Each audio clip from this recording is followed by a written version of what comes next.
Quality team কিন্তু তারা তাদের পয়েন্ট টেবিলের নিচে পড়ে থাকা অবস্থায় আছে, তো তারাও কিন্তু সর্বোচ্চ চেষ্টা করবে এবং ডাইরেক্ট গোল পোস্টের ভিতরে চলে গেছে বন্ধুরা। গোল হয়ে গেছে, অনেক দূর থেকে কিন্তু শটটা দিছিল, তো শটটা দেওয়ার পর কিন্তু গোল হয়ে গেছে।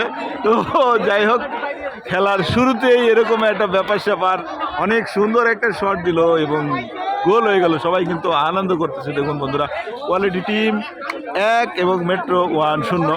তো এই হচ্ছে অবস্থা, অনেক দূর থেকে কিন্তু আসলে বলটা মারছিল, তো গোলকিপার ধরতে পারে নাই, গোল একটা হয়ে গেল।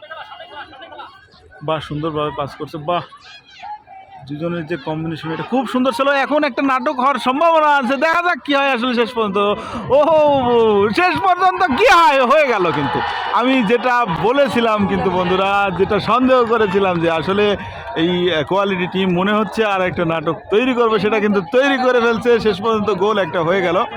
তো এই সময় একটা গোল হওয়া মানে আসলে আর কোনোভাবেই ম্যাচ থেকে কামব্যাক করা সম্ভব না, কারণ যদি একটা থাকতো তাহলে হয়তো বা আরেকটা দিয়ে শোধ করা যেত, কিন্তু এখন শোধ করতে গেলে 2টা গোল দিতে হবে, তারপরে আবার জিতার হিসাব করে। যাই হোক, এখন লাস্ট মুহূর্তে খেলার সময় নাই বললেই চলে।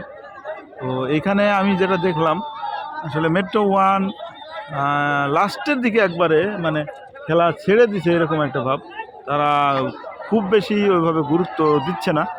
তো কোয়ালিটি টিম কিন্তু এই মুহূর্তে 2 গোল এবং মেট্রো 1 0।